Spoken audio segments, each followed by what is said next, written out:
Good evening Ilakkiya. இப்போ let 7 1/2 degree வந்து ஆல்ஃபான்னு வச்சுக்கிறோம்.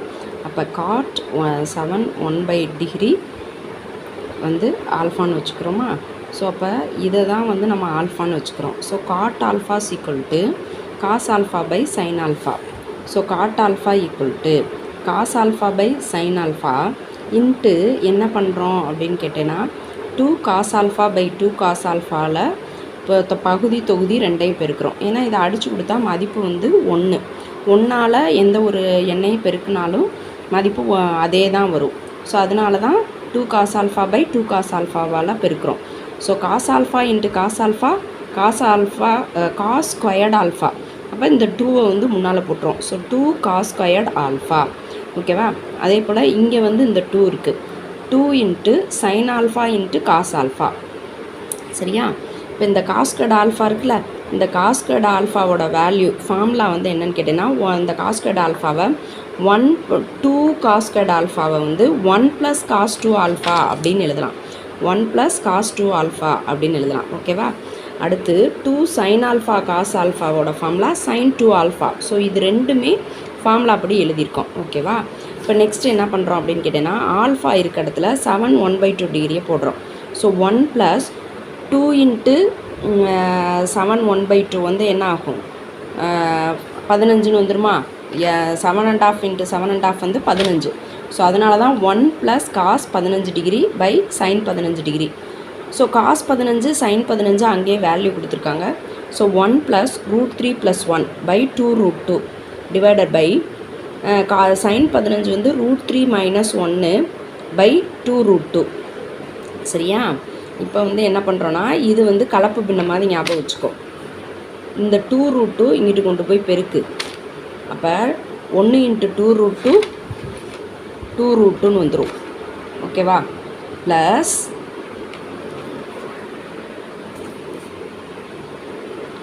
இந்த √3 + 1 வந்து அப்படியே போட்டுறணும்.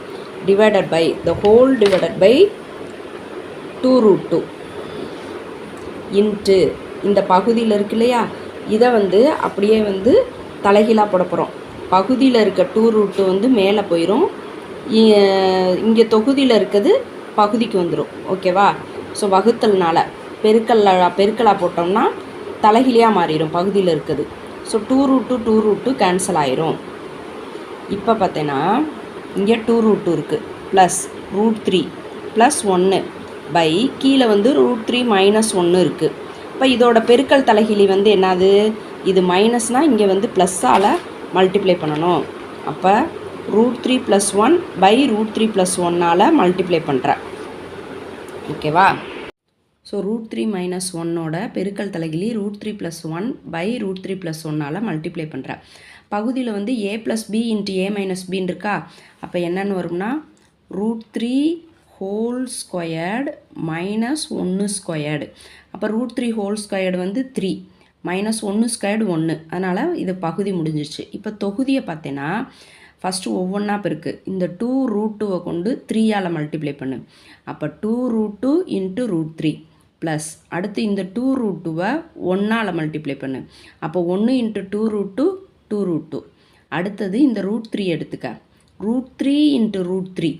ஸோ அதைத்தான் இங்கே போட்டிருக்கேன். √3 × √3. ஓகேவா. ப்ளஸ் திரும்ப இந்த √3யை கொண்டு போய் 1ஆல் பெருக்கு. 1 × √3 √3 × 1. அடுத்தது ப்ளஸ்ஸு இந்த 1 கொண்டு போய் பெருக்கு. 1 × √3. ஸோ 1 × √3. அடுத்தது இந்த 1 இருக்குல்ல, 1 × 1. ஓகேவா. 1 முடிஞ்சா. இப்போ அப்படியே இங்கே வருவோம். இந்த √2வும் √3யும் என்ன ஆகும், ரூட்டுக்குள்ளே 2 × 3 6ன்னு ஆகுமா. அப்போ 2√6 வந்துச்சா. ப்ளஸ் அடுத்து இருக்க இந்த 2√2வை தூக்கி அப்படியே எழுதுகிறோம். அடுத்தது √3 × √3 வெறும் 3. √3 × √3 வெறும் 3. ஓகேவா. √3 × 1 ப்ளஸ் 1 × √3 √3 தான் வரும். ஸோ அப்போ √3 ப்ளஸ் √3 கடைசியாக 1 × 1 1. ஓகேவா. அடுத்து பார்த்தீங்கன்னா 3 - 1 வந்து 2. இப்போ பாரு 2√6 ப்ளஸ் 2√2 ஒரு √3 3 ப்ளஸ் 1 வந்து 4ன்னு போட்டாச்சு. ஒரு √3 வந்து 2√3. இப்போ இந்த இடத்துல தான் கொஞ்சம் கவனமாக கவனிக்கணும். 4 வந்து எதோட வர்க்கமூலம்னு பார்க்கணும். ஸோ 4 √16. 4 வந்து √16ன்னு எழுதலாமா? இந்த √16 எப்படி எழுதலாம்? 2 இன்ட்டு ரூட்டுக்குள்ளே 2 இன்ட்டு 2 இன்ட்டு 2 இன்ட்டு 2 அப்படின்னு எழுதலாம். இந்த 2க்கு ஒரு 2 வெளியே வருமா? வெளியில் வந்துடும். ஸோ உள்ளுக்குள்ளே என்ன இருக்குது? மீதி 2 இன்ட்டு 2 இருக்குது. 2 இன்ட்டு 2 வந்து 4.